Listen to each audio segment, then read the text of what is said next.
At this time, for beginning of session 5, we have Fabian Kunis of Sofia University in Bulgaria talking on collaborative problem solving. And before we let her rip, I just want to remind you down here on your screen, if you click on participants, then off to the side, you'll get a bar and you can see raise hand, yes, no, and so forth. And if you have questions, click on raise hand and we'll go in the order that they come in. And then of course there's the chat. So Fabian Kunis, Sofia University, Bulgaria, collaborative problem solving.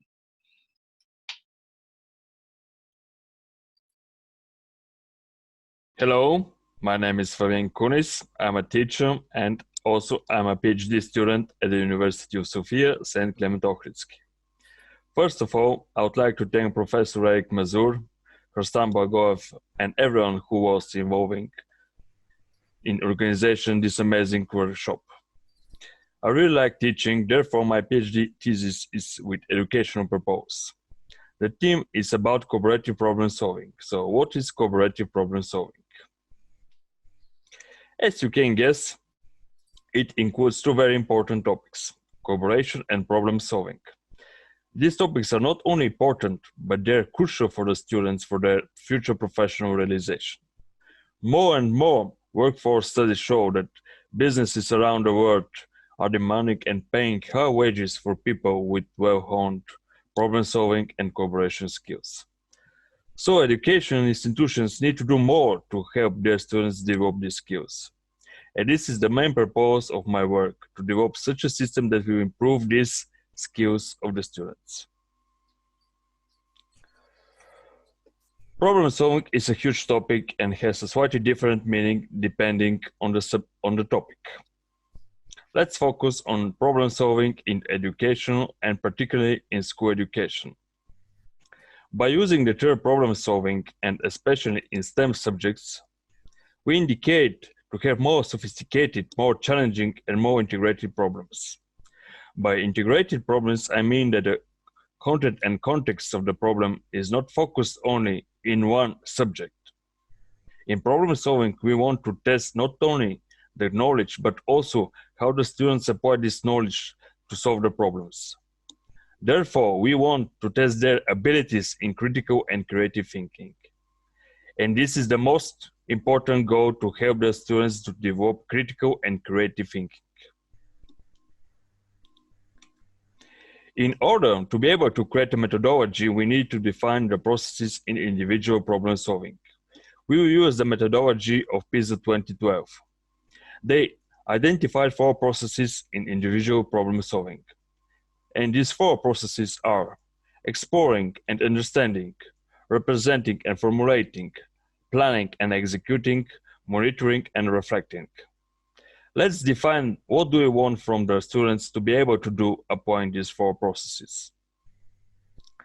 The first one, exploring and understanding, is exploring the problem situation by observing it, interacting with it, searching for information and finding limitations or obstacles, and demonstrating understanding of the information given and the information discovered while interacting with the problem situation.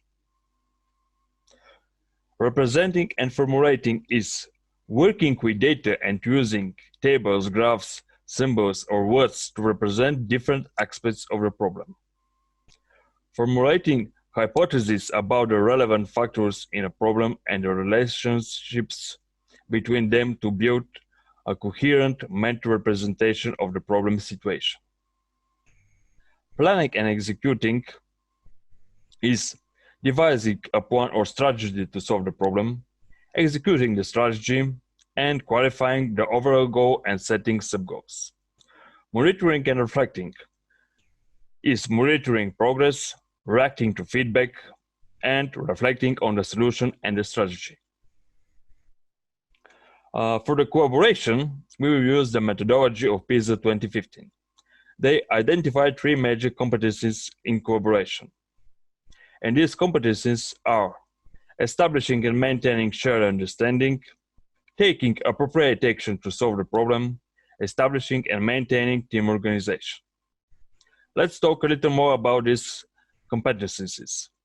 Identifying the knowledge and perspectives that the other group members hold and establishing a shared vision of the problem, states, and activities. This is the first one, establishing and maintaining shared understanding.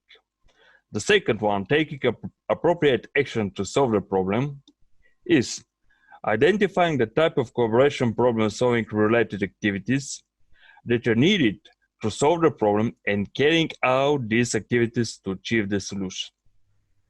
And the third one, establishing and maintaining team organization, is understanding one's own role and the roles of other agents, following the rules of engagement for one's role, monitoring group organization, and facilitating the changes required to optimize performance or to handle a breakdown in communication or other obstacles to solving the problem.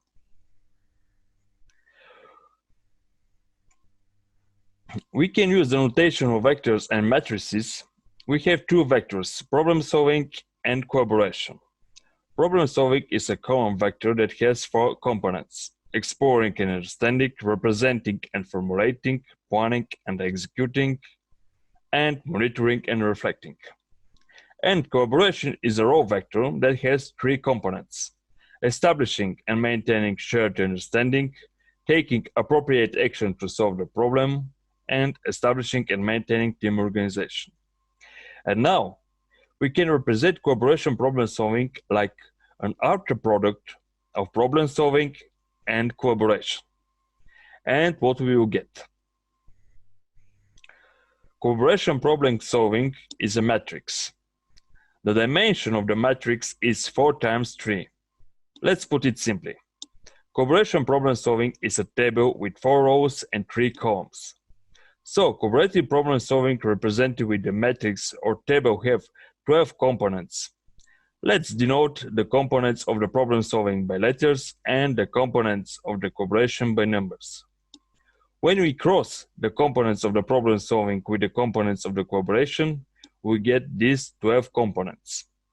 Let's briefly name them.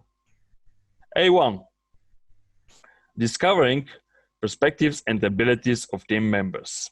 A2, discovering the type of collaborative interaction to solve the problem.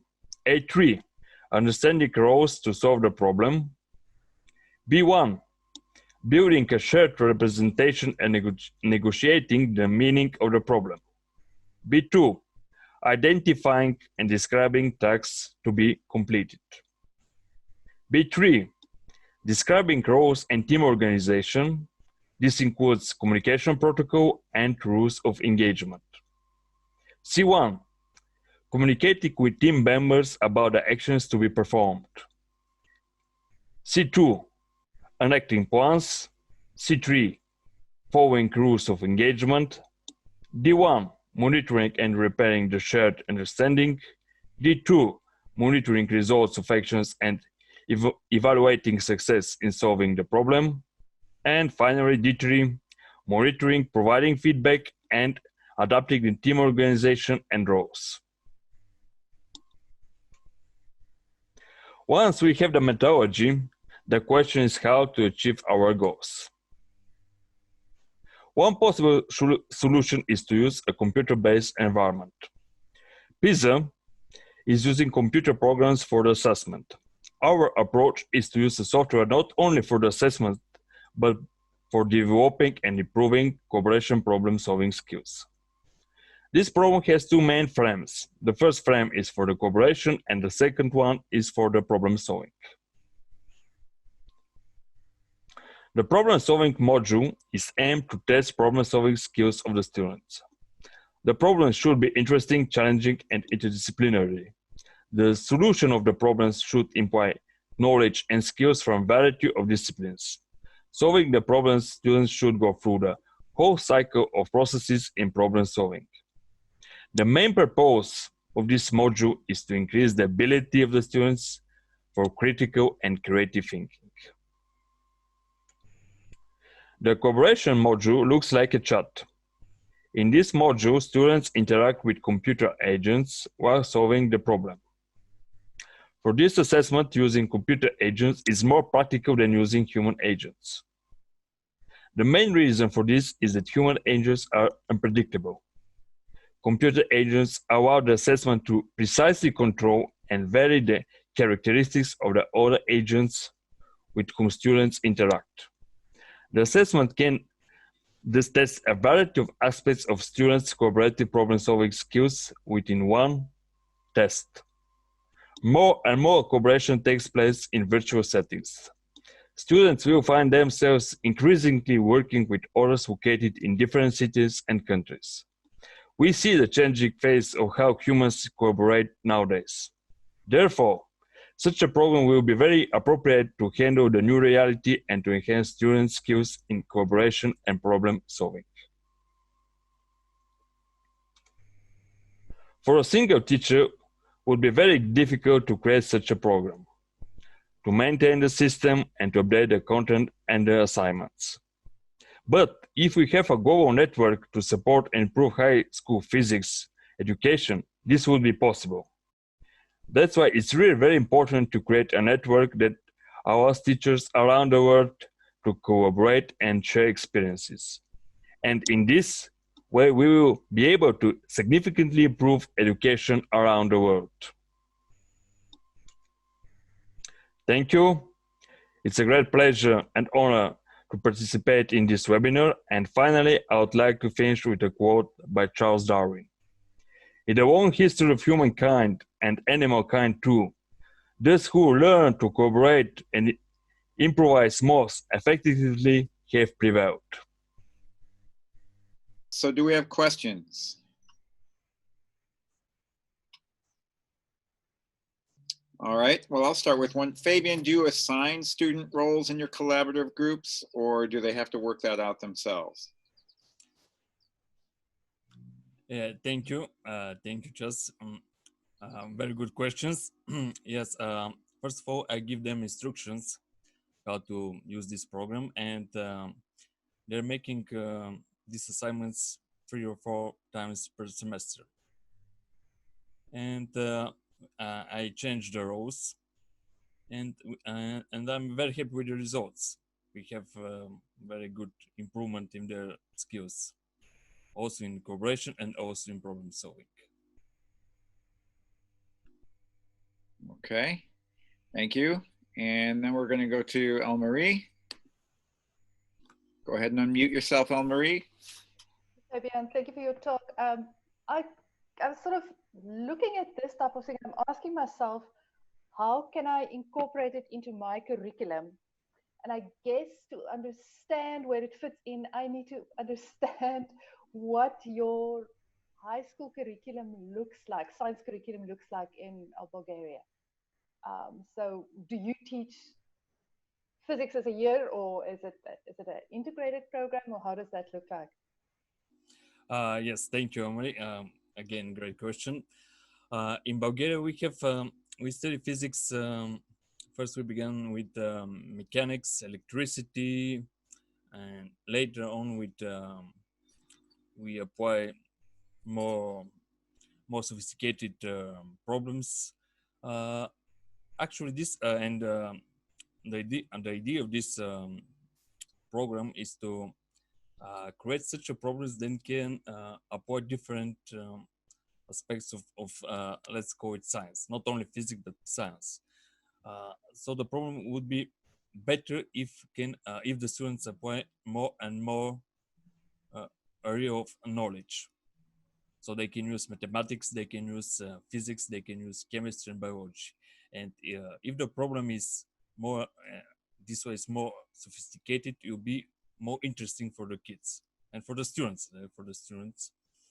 And this is my recipe. It should be as more complex as possible because it's more challenging, and the students appreciate this. And of course, and it's very useful for cooperation because you using virtual cooperation actually helps very much in real cooperation. And from the results and from experience, I see the great benefit of using this virtual cooperation, because later when we have recuperation, the students very quickly realize what they have to do, their roles, and the process which they will have to take to solve the problem. Yes, that's it. Thank you. Thank you. Great question, Marie. Doc Roth, go ahead.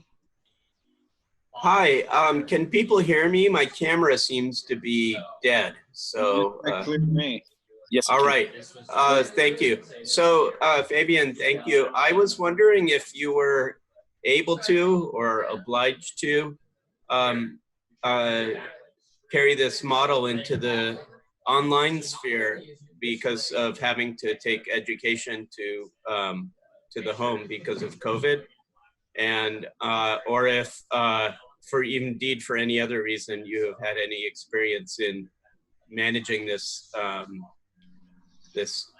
wonderful but very interactive learning mode in an online space.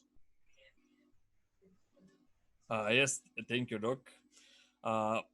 Yes, I've used this technology in my education, in my classes, and I'm very happy with this. Now I'm still working on it. I have some technical issues with the system. Basically technical issues. It was based on Java, and now I'm trying to redevelop it to using JavaScript. And but as soon as I'm ready, I will make it publicly so everyone could use it. And the curriculum is based on Bulgarian program, so everyone can use it. But the teacher will have to adopt the curriculum for his classes, and he will have to play with the problems so they can be more appropriate for his classes, or for him or her classes. Thank you.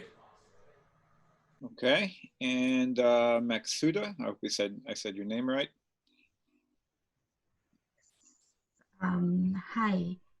So if I understood you correctly, you first give them a problem, then you select a group of students to work together on that problem, and then they give the product. And you do this 2 to 4 times in a year, right? For a semester, yeah. Thank you, Maxuda. Okay, so no, the system works more differently. Actually, it's the module of cooperation, the module of problem solving, they're integrated. So while they're solving the problems, the student cooperate. First, they cooperate with computer agents, and the idea of this is using computer agents. We can go through the whole cycle of cooperation and problem solving. So we can define different processes in cooperation and problem solving, and using these computer agents, the role of these computer agents is to help the students to go through the problem solving and to go through cooperation. And for example, one of the key points here is that the computer agents could make conflicts, and the point here is that we have to have conflicts, so the student will have the abilities to solve the conflicts. And they also, this computer engine, give hints for the problem solving. And after the students go through the problems with computer agents, later on the students will do it together. So we will not have computer agents, we will have human agents. And Okay. again, they will solve the problems. But using computer engines, we see that we have the ability to go through the whole processes of cooperation and problem learning, and this gives the students more benefit of doing this, because if you start with human agents, we don't know how they will. We can predict their behavior, so we don't know how the problem will go. Okay. Yes, Can I do a follow-up? Sure can. Yes. So in that case, what I'm understanding you're saying is you do the collaborative and the project piece together, first with a computer piece, which continuously generates questions, which create conflicts. The students practice with that first, and then they move to human interaction, correct? Yes, If absolutely. that is true, how long does the complete process take from the beginning when you assign it to the end product that the students can actually create? How much time does the whole thing take? 1 semester. 1 semester. It was made to take 1 semester. So 1 problem or 4 problems per semester? 4 problems. Okay. Thank you so much. You're welcome. So Fabian, is this collaborative problem solving software that you use, is it widely available? Is it online, or is it just at university, at Sofia University? Yes, as I said, now it's my university and my school. I'm working because I have some technical issues, and I'm working on these technical issues, and I think that very soon it will be available. Okay, very good. Any other questions out there?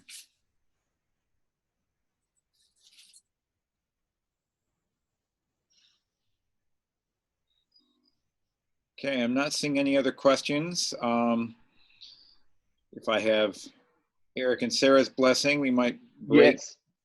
Actually, we just realized, thank you, Charles. Thank you also for chairing this session. So we have Thomas Petit, Somerville High School, Somerville, Massachusetts, talk on a group-based approach for teaching high school physics.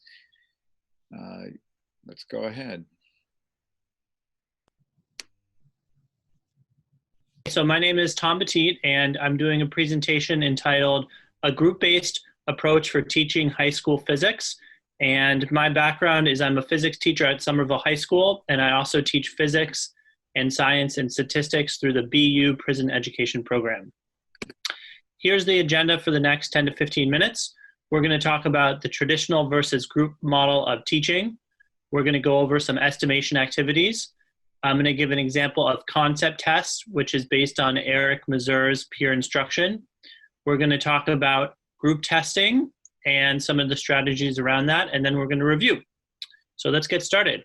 So when we think about the traditional versus group-based model of teaching, I want you to pause and think in your head about what is the traditional way that you've seen science and math taught.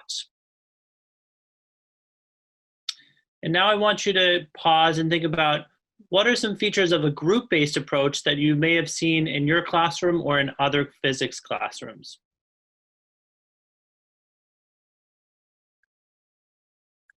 So here's what I came up with. In a typical physics class, similar to many of the classes we've probably been in, the teacher lectures, and it's a very teacher-centered instruction. At home, students read the textbook, they review basic formulas, and for examinations, they really just study the formulas, they come into class, and they're assessed at the middle and the end of the course, and they're typically working by themselves. So they'll have a pencil and a paper, a calculator, and be silently working while everyone around them is silent. So there's a lot of silence, there's not a lot of talking or collaboration. In a group-based approach, in my classroom, I really try to do a lot of work in pairs or groups of 4. And increasingly with the pandemic, there's a lot more emphasis on asynchronous assignments at home.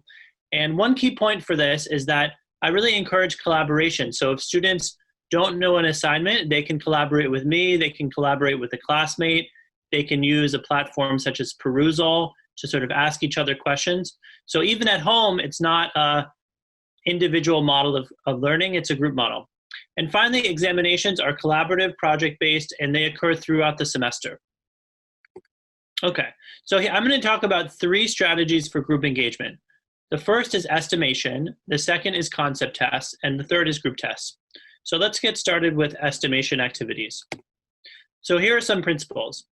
The first is I would start with easy examples and build up to more conceptually difficult, allow students 2 to 3 minutes to work on their own, and then I would place students in pairs and to give them the concrete task of coming to a numerical answer at the end. So let me go through a couple of examples of estimation activities, which I think are quite fun. Some of them are non-physics and some of them are physics related. So here's a first example that I use. So this is usually used prior to the students learning a lot of advanced physics, really to get them working together in a pair and really thinking about the process of making a mathematical model. So here's the problem I pose. I say, how many eggs are consumed yearly by people in the state of Massachusetts? So I ask them to think about this on their own and sort of write down what they're thinking. And another key point is whenever I pose an estimation activity, I always have a sample prompt that I know in my head for when students get stuck. So I may ask a student, why are you stuck? Or how many eggs do you think you consume in a day, in a week, in a year? Or what are all the foods you can think about that have eggs in them? Now, typically the second question is one that gets students really interested, and they talk about, oh, cake, I eat eggs in the morning, sometimes maybe a snack has eggs in it. So it really gets them interested in the assignment and then gets them working with numbers to figure out how many they consume in a year and how many the entire state of Massachusetts would consume in a year. So that's one non-physics example. Another example that I give that's non-physics is I say, what is a combined distance walked by all humans in the history of the world? And I ask them to put their answer in kilometers. Again, I'll ask them to do this on their own for 2 to 3 minutes, and then collaborate with the person next to them to try to come up with the best answer between the two of them. And if they're stuck, I might ask them, how far do you walk in a day? What is the population of the planet now? And how could you find the population of the planet 100 years ago? Now, this is very key because a lot of these assignments are really focused on process, and it's really okay if they use their phones or a computer to research some information because there is no one right answer. So that's the beauty of this, is that they can't just look up an answer on Google. They really have to work on their thinking together. Here's the third example, which is getting a little bit more mathematical. I would say, how many people could fit in the Egyptian pyramids? So again, for stuck students, I could ask them about the formula for the area of a pyramid, how much area they take up, or how could they measure the area they occupy? So really asking them process-based questions, having them develop their own mathematical model. So one thing you may be wondering is, well, that's great. There's all these estimation activities out there, but how can they be used for my physics class? And I would like to suggest to you that they could be used for any physics topic. So for example, how would you create an estimation activity for a physics assignment on work and power? So I want you to sort of think about that for a minute. And I actually had this for my own class, and here's what I came up with. So we have a staircase in our school that's 3 flights up. So I asked the students after we had gone over the formulas for work and power, I said, how much work do you think it would take you to walk up 3 flights of stairs to the classroom? And if they needed some help, I'd give them some hints. So I said, what's the formula for work? And a student would say force times distance. And I said, okay, well, what about force? And they would say, oh, mass times gravity. And they could use their own mass, so they could figure out how much work it takes to get their body up. And then for power, it's work divided by time. So they could figure out if they ran up the stairs faster, they would be more powerful than if they ran up the stairs slower. So again, you can sort of adapt an estimation activity to have students really work with their own numbers and do their own work to solving a problem. So here's a review of estimation. So start with easy examples. Again, I typically use non-physics, build up to conceptually difficult. The model of a think, pair, share works well. So students thinking on their own, pairing up, and then sharing their answers. Giving students very, very specific prompts for when they're stuck. And the last piece is that this can be adapted with some creativity to basically any physics topic. So it can encourage a lot of divergent thinking and having students work together in pairs. The next thing I want to talk about is concept tests. Now, this again, I mentioned, is based on Eric Mazur's peer instruction model, and it involves a number of principles. So a concept test It's not a numerical calculation, and it's typically a closed-end question with only a few options as answers. We'll talk about a couple of examples in a minute. So in practice, we'll ask this question, and students will think alone for 1 minute, and then they'll display their answer to the class. If less than 25% of them get it correct, the whole class will do a review of the question. If 25 to 75% get the right answer, I'll typically put the students in pairs to have them learn from each other. And if overwhelmingly the class has the right answer, we'll quickly go over the answer as a class. The students will argue their case with the partner, and then they will re-display their answer. And typically, more students will get the answer right because the right answer will win out in the pair sharing process. So I think it's easier to sort of learn about this through examples. So here's a couple of examples I've used for this. The first one is I've used it as a pretest for an activity on density. So the question is, when your ice melts in your iced coffee, does the level of the liquid go up, down, or stay the same? So I would have students think on their own for 1 minute, and then typically they could hold up a card, or they could hold up a 1 for an A, a 2 for a B, or a 3 for a C, and then I would survey the whole class, and depending on how many students have it right, I would either go over the answer on the board or have students talk to each other about their thought process. Here's another example I use as a pretest. Do melting icebergs cause sea levels to rise? A is yes, and B is no. Again, they could put 1 finger for yes, 2 fingers for no. And one thing to note is there's no math involved with this. It's purely a conceptual test. A third one is more related to physics. So 2 cylinders of the same size and mass roll down a plane. A has the most weight on the rim, and B has the most weight in the center. Which reaches the bottom first? A, B, or both reach the bottom at the same time? So this is kind of a fun example to really talk about rotational energy and kinetic energy, and to really talk about the principles of this without getting into the math involved at the moment of inertia and all of the complex equations for it. Another good one for forces would be one about the barrel ride. So a rider in a barrel of fun finds herself stuck. Which diagram shows the forces acting on her? 1, 2, 3, 4, 5, or 6. And I really like this one because it forces students to commit to an answer about a force diagram and allows them to really explain what are the forces working and why.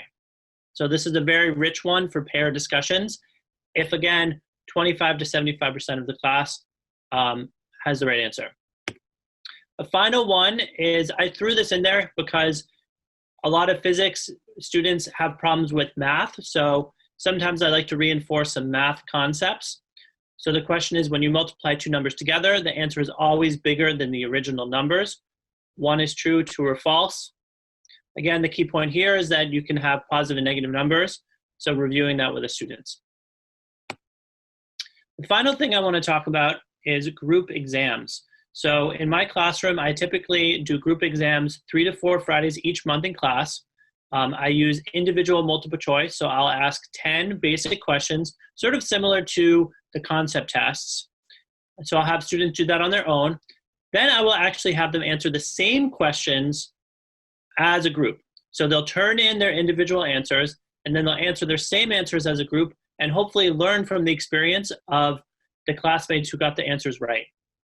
The next piece is long answer questions. That's another 25%.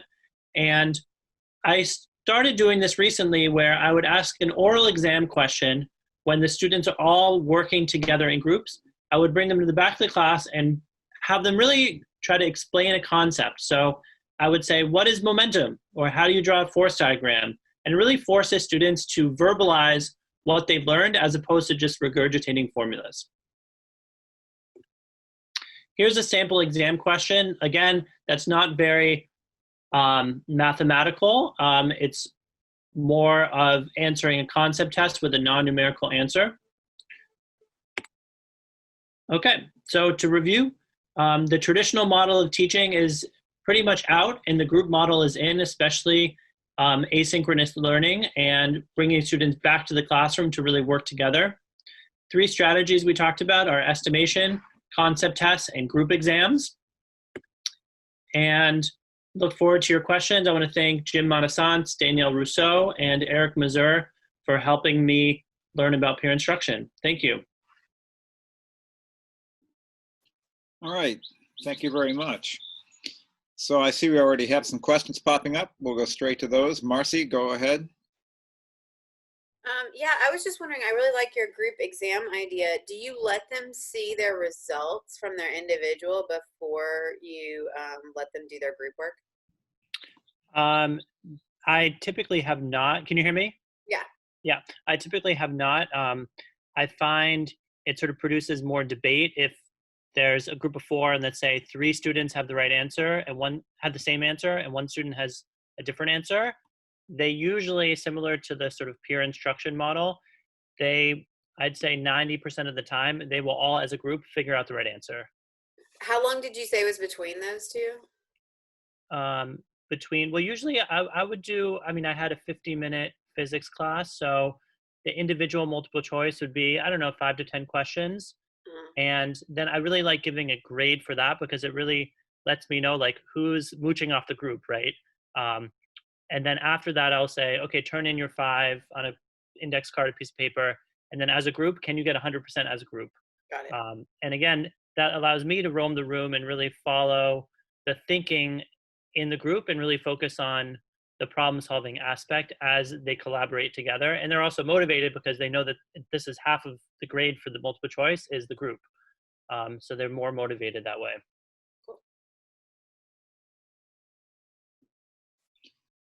Thank you, Marcy. Doc Roth, do you have a question? Yeah, please. My camera seems to not be working. Can folks hear me? Just a thumbs or a nod? Very clearly. Thank you. Howdy, neighbor. Tom, I'm up the street at Arlington High. Dying to meet you in person and Oh, cool. maybe be a guest in your class when that's a thing again. I'm wondering if you can tell us some things just about, are you working with 11th graders, seniors, heterogeneous classes? From a social perspective, I'm very keen to get rid of our tracking or leveling and have,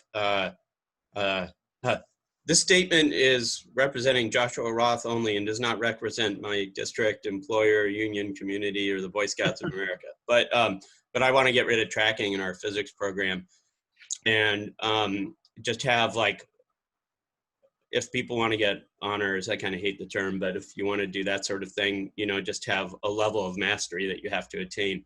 But in the meantime, I'm just curious, like how heterogeneous your classes are in the range of backgrounds, abilities, inclinations. It seems like a great model for detracking, and I just want to know some about, what sciences, what math have your kids had when they come to you? Yeah, thank you. That's a great question. So Somerville is a very sort of ethnically, culturally, language diverse high school. I think there's, 30, 40 some odd languages spoken at the high school. My class is called College Prep Physics, which is a euphemism for the lowest level. There's college prep, and then there's honors, and then there's AP. So I have the lowest level of students. And I think for me, one thing I learned was that the students' verbal skills are much higher than their math skills. So creating assignments that, similar to sort of Dr. Mazur's peer instruction, really don't do a lot of calculations. I think a lot of students would really get, they have limited English proficiency. Maybe they are still trying to pass the Mass MCAS. So if I ask them to do dimensional analysis, that may actually take, if they did it on their own, that may take some students 20 minutes, right? So really allowing them to work together and say, okay, well, one person who has that down, like they do the dimensional analysis, and you talk to me about like what is interesting to you about the problem and how you want to solve the problem, and less about sort of the calculation piece. I found that was just, especially this group of kids, a lot of them were going to community college, not going to college. Like they weren't invested in the calculation, but they were invested in the thinking, and really just allowing myself to be okay with that.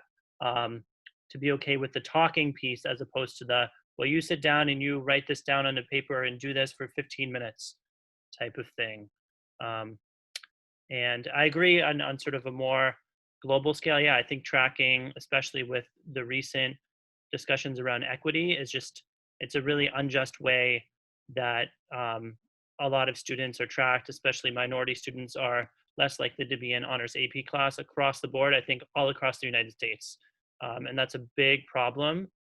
And I think that detracking could be a way to really trying to get at some of the equity issues with that. Thank you. Okay, Brock. Hey, Tom, I use goals for each unit, which basically is my rubric. And do you do the same thing for your assessments? Can you say a little bit more about goals? So like the constant velocity unit, I think it's 8 goals. It's basically what I hoped they have learned, or the most important concepts I want them to learn. And the way I grade is they get a 3 if they've mastered the goal, and then a 2 if it's almost there but not quite. 1 is they're really struggling, and 0 is they basically didn't do anything except kind of drool on the paper. But that's basically how I grade my units, my summative assessments, and I wondered if you did the same thing. Great question. I think I could probably be more organized with really outlining for this week, here are the 5 objectives, and like, did you get the 5 objectives? One thing I did try to track when I got a little bit more organized was, for each week I said, if a student had to explain 3 concepts in the week, what would I want them to be able to explain? And that's what I kind of did with my oral exam. I would, while they were working individually, I pulled them in the back and say, Christine, explain to me what momentum is.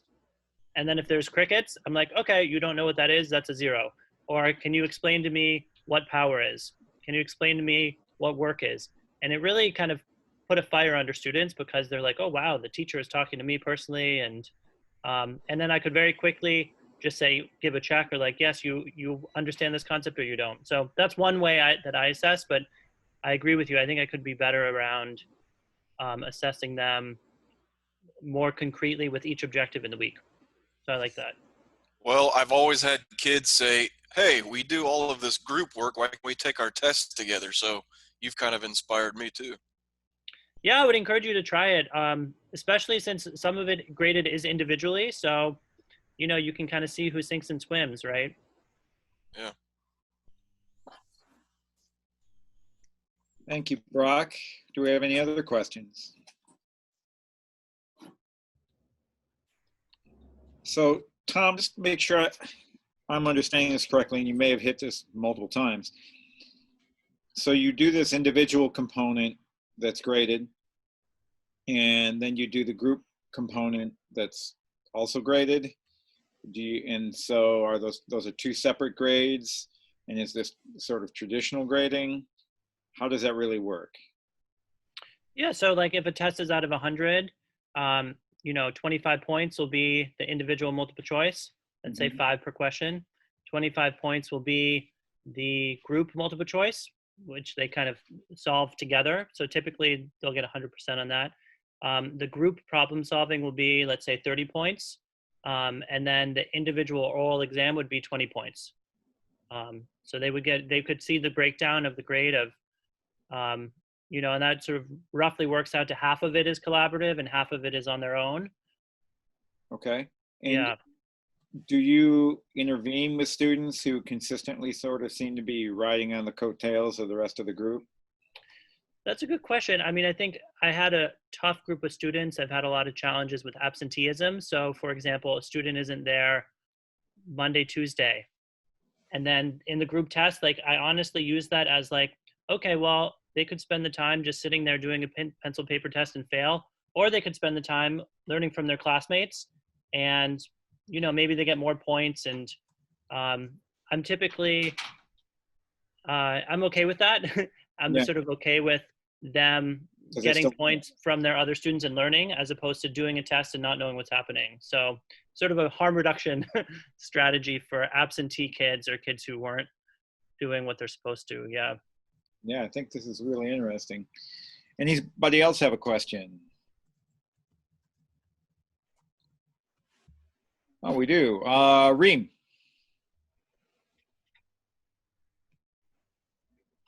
I really like your idea about the group exams. So the question that I have is, how do you set up the groups? That's a great question. So it's sort of, I have very boisterous, opinionated high school students. So it became very clear that some kids just did not work well together. And it took a bunch of iterations. I think every teacher has a different strategy. I grouped them sort of randomly at the beginning and kind of see who liked each other, who didn't like each other. Strangely enough, I think high school students, they were more comfortable working with same-sex peers. Maybe because of, who knows, but I think I had about 20 students per class. So by midway through year, you kind of knew what styles worked for people, and then also abilities. I would typically group them heterogeneously. Okay. And yeah, there's some kids with sort of special needs, and they really weren't very confident and really liked working with I'm thinking of a particular student who had very poor English skills. She was special education, but she had very two strong-willed peers that were getting, straight A's in the class. And I grouped them together because it made her comfortable. And then the higher students, they felt comfortable kind of mentoring and shepherding her. Whereas if that lower student was in a group of, let's say, boys who weren't that, who were more boisterous, she would have drowned and been very unhappy. So a lot of it is sort of personality driven, and some of it is skill driven too. So you just look for it at the beginning of the year, and then you get an idea about who to, but do the groups stay consistent at all? Maybe at the starting with middle of the year, or no? Yeah, I tried to mix it up some. I tried to mix it up. I mean, I also think for my group of students, it was very difficult to motivate them. So any choice that I gave them was motivating. So if I said, you can choose your group, then they would sort of feel, and I said, if you fail in this group, then I'm going to assign you a group. So they had sort of had some skin in the game and some agency to say, oh, wow, I need to work well in this group, or else I'm going to be forced to work with someone I don't like. Okay. So I'm big on student choice. Okay, thank you. So now we have Michael McConnell on Spreadsheet Lab Manuals, and that's a LLC out of Blackwood, New Jersey. So spreadsheet modeling, uniting science and math with data science. So we can go ahead with Michael. Hey, my name is Michael McConnell, and I am the principal investigator for a National Science Foundation Small Business Innovation Research Phase 1 proposal through the now non-existent Educational Technologies and Applications. In July 2019 was the last cohort that was given in education, and they since incorporated education into other categories. But having been funded by the federal government and the state of New Jersey to develop this content in the advent of the pandemic, the decision was made to basically pivot and make it an entire giveaway. So anything that references cost is based on a pre-pandemic for-profit model. Now the profit motive is being leveraged onto teachers. So the phase 1 innovation that NSF funded was to create a video-based professional development program for spreadsheet modeling instructional methodology. And for years, I had built this curriculum called Spreadsheet Lab Manual, and basically marketed it to teachers on the side while I was teaching full-time at Cinnaminson High School and Camden County College. And in doing this, basically what happened over time, I was working towards the ends of getting the skills into the curriculum and realizing that there's a lot of value added that the spreadsheet brought to the table in terms of computing capability. And as I was building a skills-based strategy for using spreadsheet modeling to teach physics, the next generation science standards came out and began to emphasize modeling. So that in turn took the value proposition of kind of sharing capability from one teacher to the next and turned it from a potential business model into a societal need. And that need is based on just the growing need for STEM, and the pandemic has really highlighted a lot of these needs, that we have this shortage of scientific literacy, and we need to be able to understand models better. Computer models have changed the fate of everybody in America and changed our future for as long as we can see. So each of these color bands that are next to these circles in this value chain are based on different stakeholders, ranging from students all the way up to future employers. Because education is such an important thing for society, there's a lot of value added if we can find ways to deliver high value skills, which include skills on spreadsheets. So you get from the spreadsheet by its layout, which I'm going to demonstrate with the rocket science simulation, how you can effectively layer objectives in and cover multiple different ideas at one time in a really time efficient way, because effectively what you're doing is you're using coding on the spreadsheet to automate mathematics. And when you're automating mathematics, basically what you're doing is you're taking advantage of storability and savability within cells, and you can code them to connect from one to the next in different ways and following different patterns. And you can use different functionality on the spreadsheet, like random number generators and if functions, which can have multiple possible outcomes. You can nest if functions to have many different possible outcomes. So a tremendous amount of different things that you can do that can represent some type of scientific content. So since the basic layout of spreadsheets are all the same and they all compute the same way and they have the same basic types of graphs, you can build models that are going to source skills to students and teachers that effectively will multiply out benefits into the future. And really, this is as we kind of continue the improvement loop over time, and we're realizing that the professional development that teachers need now, they can't rely on the way they were taught when they were in school, because this is a new need, this is a new situation, this is the problem of our time. And our professional development opportunities for teachers need to be responsive to the needs of society. And the needs of society are pretty clear here, that we need to have data fluency, we need to have mathematical and scientific literacy enhanced across all levels of the population, with no exceptions, and be fully inclusive for everybody. But particularly with our disadvantaged and our Black populations, we need to do right by those that have been historically underrepresented in education. And that's a big problem in America, is confusing economic and poverty issues with race issues, and that in and of itself is racist. So, Black Lives Matter, and we need to support communities at all levels, but finding federal dollars to support this type of professional development in marginalized communities should not be difficult, and should be something that the first place to look is the local taxpayers, and teachers need to be compensated for their time, for value added that they're going to deliver to their communities. Because really, that investing in teacher professional development for communities is investing in the future success of the members of those communities. So that's really the first place it should start. And the goal of this is to get schools investing in teacher professional development by giving them certified hours that they can put in to get paid for.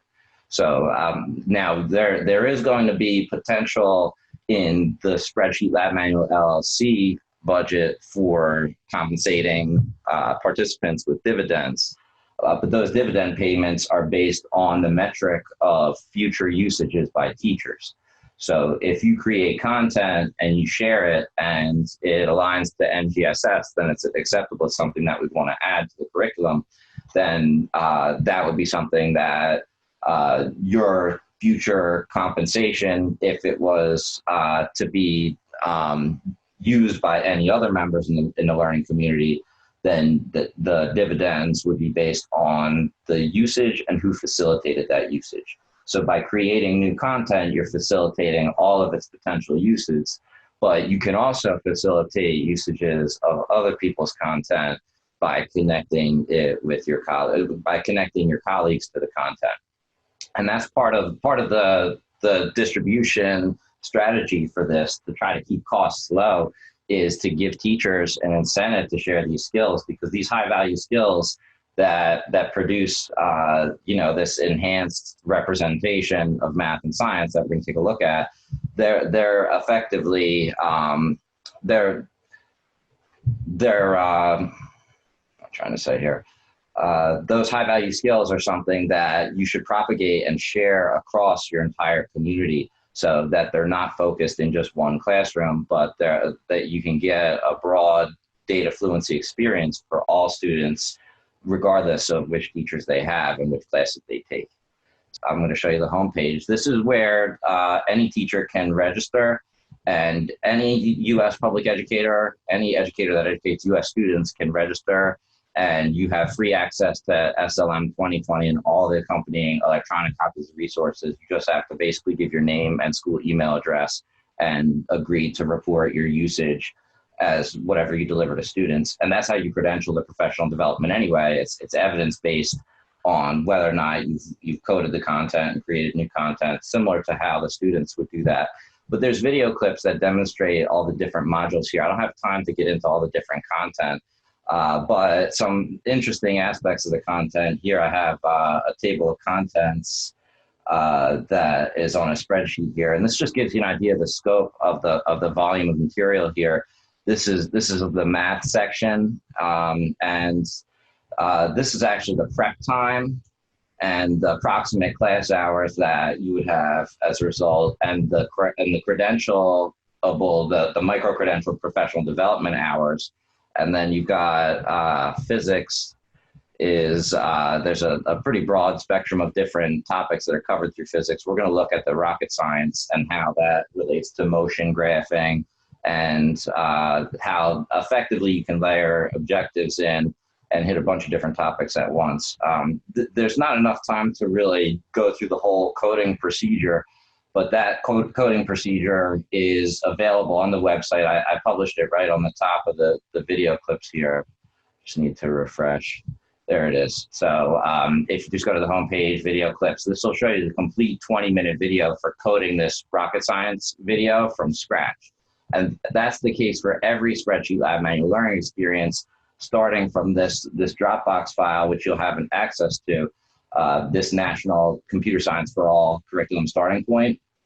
And the completed Excel version has the brackets around the outside. Any module number that has brackets around the outside is completed, but if it's got open-ended brackets, it's still under revision. So there's some of the sheets, the math section, the biology, is yet to be finished. I have a September deadline on that, but obviously the pandemic changed a few plans.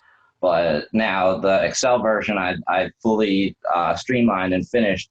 And really the pinnacle of the curriculum is the COVID-19 dynamics and population modeling simulations that Professor Glenn Letter from the University of Nebraska-Lincoln produced. So I've got a link to his module on my homepage on COVID-19, but he's got videos and he uses the same pedagogical scheme to develop this pandemic model, which allows people to experiment with leveling out the curve, flattening the curve, and understanding the population dynamics of the COVID-19 pandemic through modeling, after building upon population growth and infectious disease modeling for simpler type non-asymptomatic disease transfers.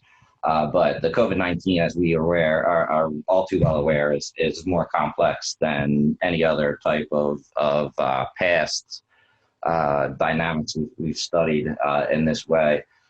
So this is something that we need to be learning about at all levels as kind of a priority. But today we're going to take a look at rocket science. So that's in the physics section.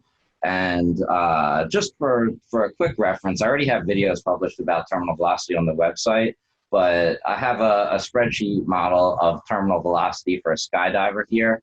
And the cross-sectional area, if I change that to be 1 square meter and I put my time increment at 0.5, you'll see that you get a terminal velocity graph that levels off here.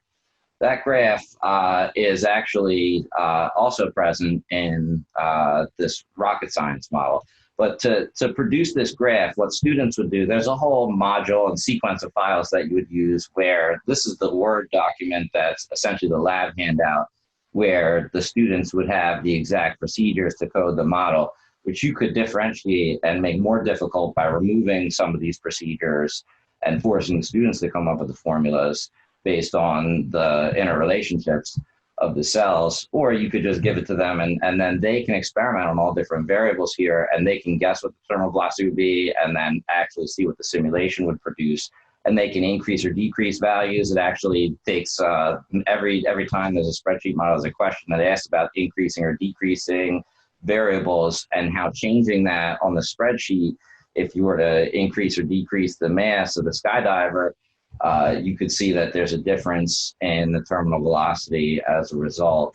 And that ability to experiment and interact with the graph is a way you can leverage that through an array of computing cells to produce kind of an experience for students that you really couldn't do otherwise unless you had this gigahertz computing capability to calculate all 96 of these rows and 6 columns. But I mean, really, that's nothing with compared to what you're capable of doing with a spreadsheet, because this rocket science model is coded over 3,000 cells.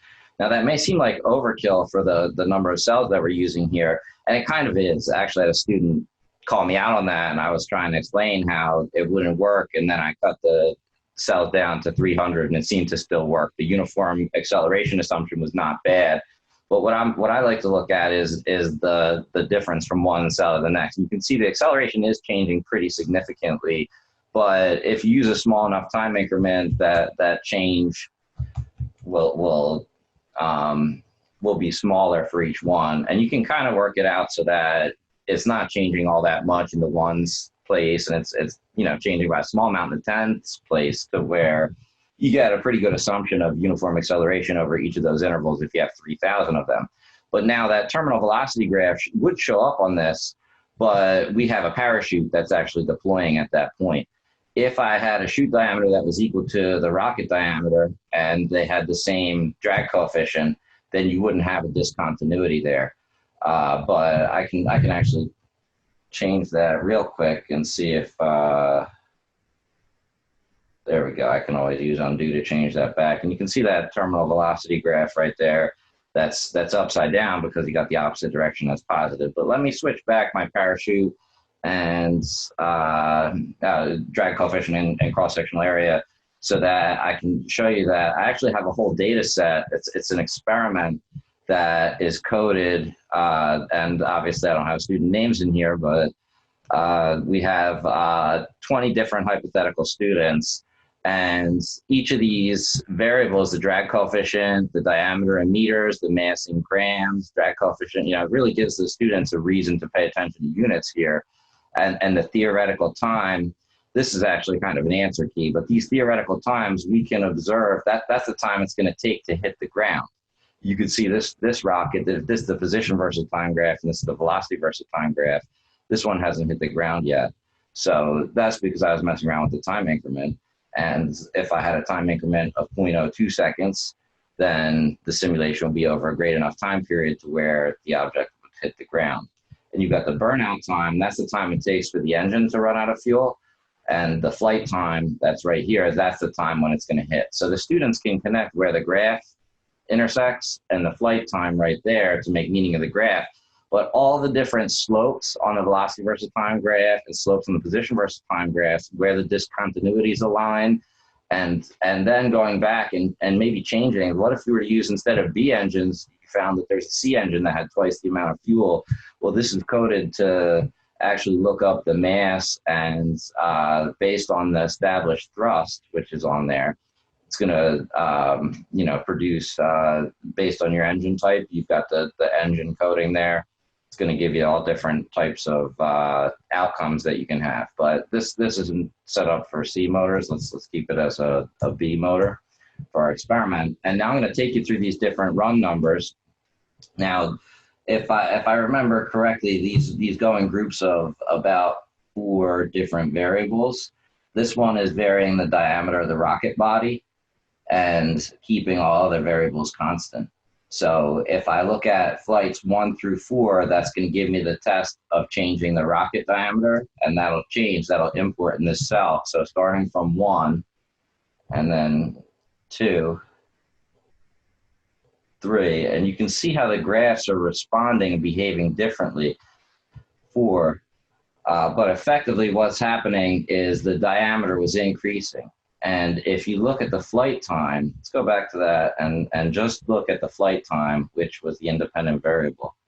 Going to need a little bit longer of a time interval to view all these together.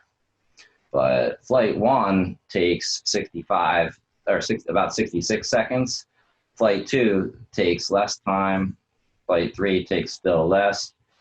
4 takes even less. That's because less height is achieved. The maximum height isn't going to be the same for the larger diameter rocket. You can see the max height is actually displayed here.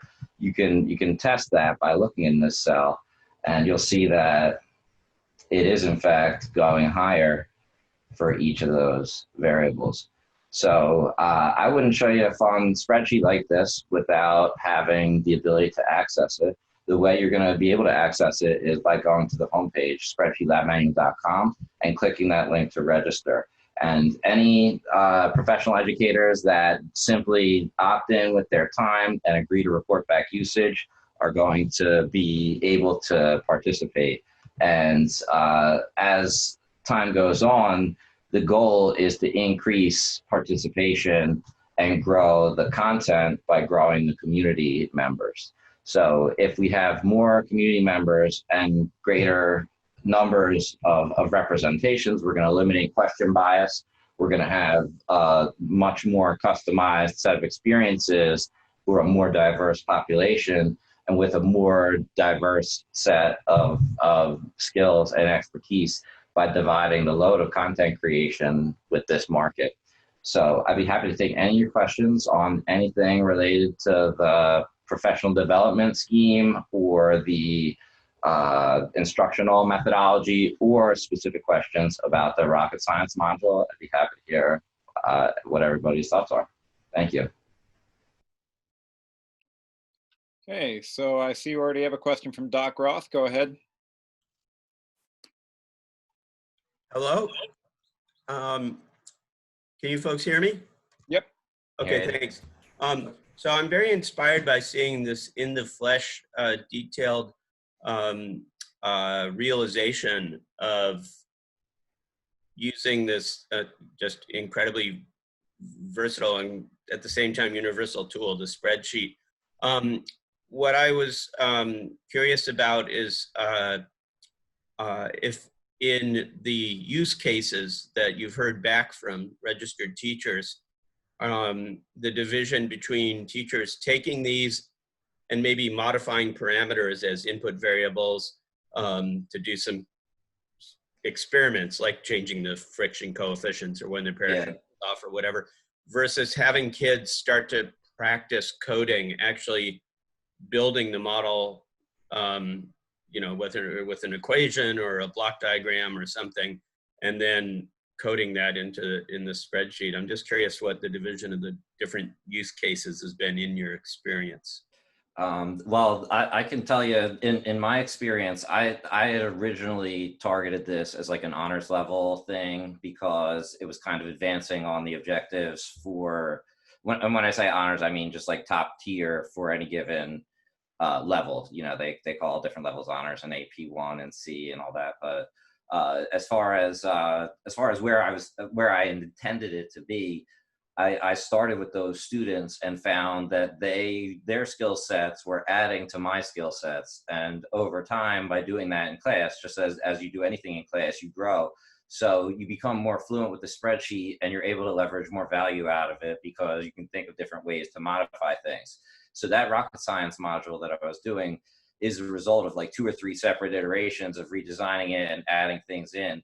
And over time, like the capability, the storability is what you're able to share.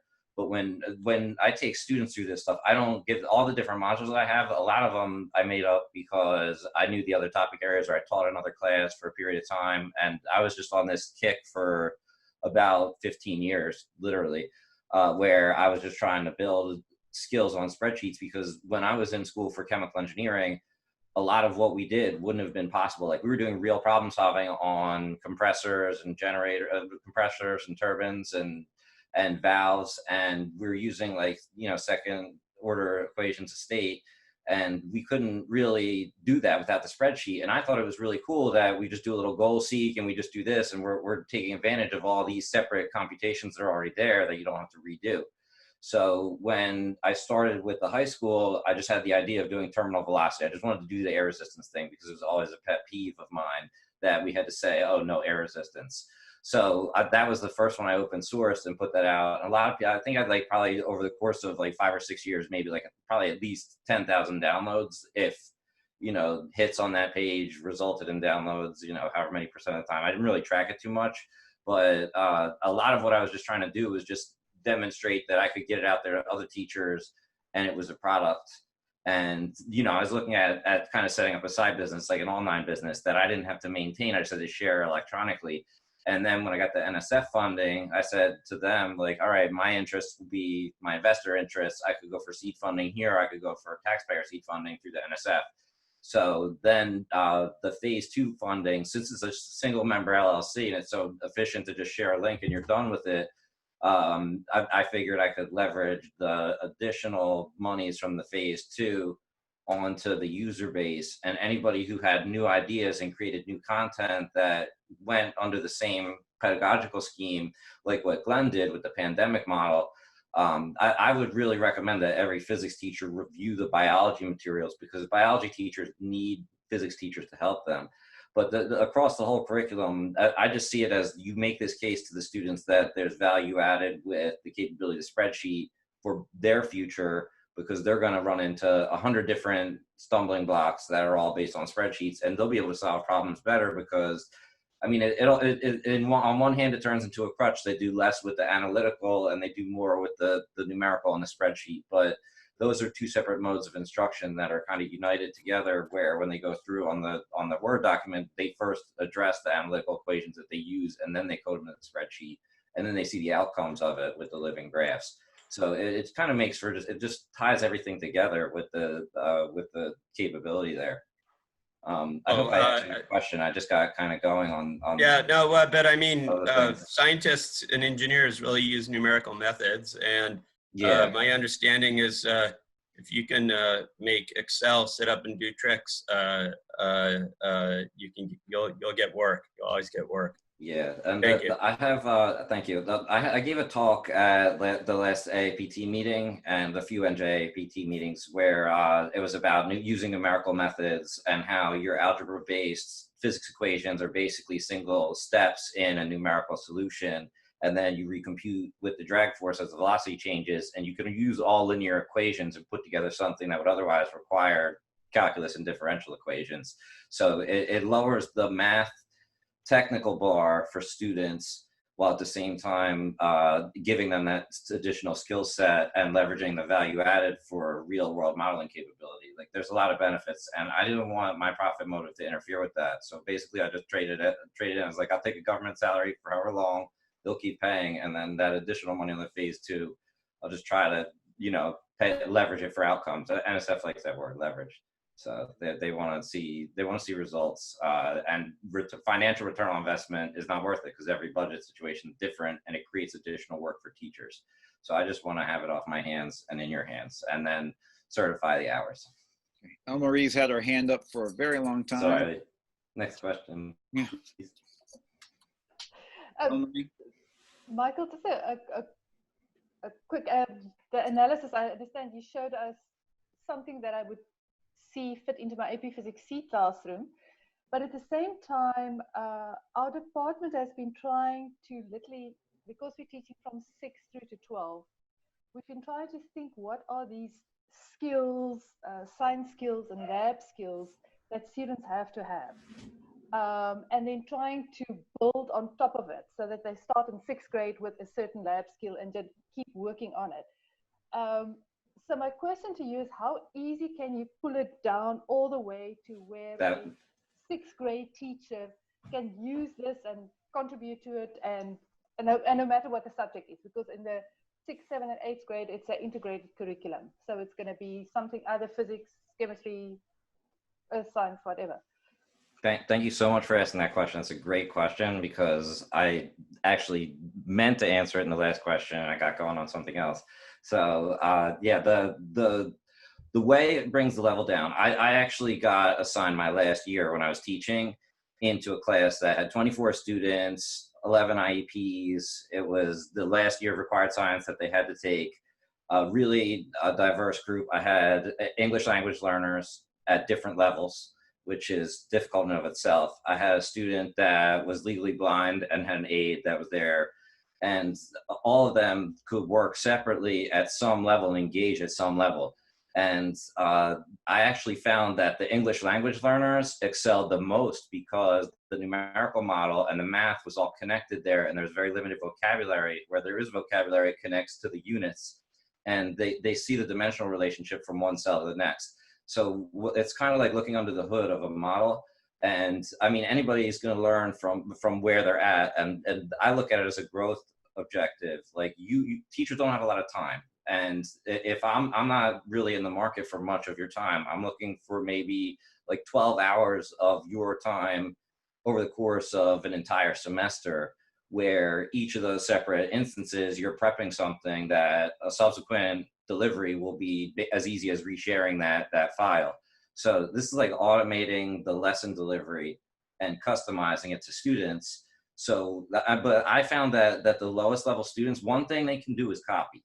Like everybody knows that. Like nobody wants to say it. That's what they do, and they'll get the answers in the group, and they kind of all copy off each other. And somebody does somebody's the brains of the operation usually. But in good groups, they all communicate about it. They all understand it. And it all makes sense. And that's how you get the higher level students to pull the level up. So it's good to have those diverse groups, and the teacher has to be the one that ultimately targets that final delivery to where it's optimized for their students.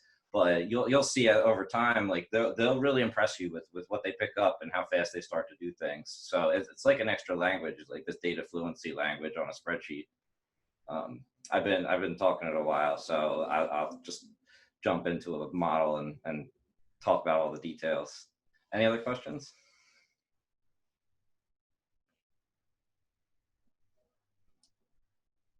I mean, I can, I know there's a time crisis going on right now. So we're going to have to break for lunch, but thank you very much, Michael. That was very Yeah, I appreciate it. If anybody just wants to go to spreadsheetlabmanual.com and register, and I'm going to send out an email blast tonight. I figured I'd wait till after my talk to send out the email blast. So if anybody registered early, I have some people from like early July and maybe even like, I don't know, May that registered that I haven't gotten back to yet, but this was my priority, was getting ready for this meeting. So thank you for your attention. Thank you.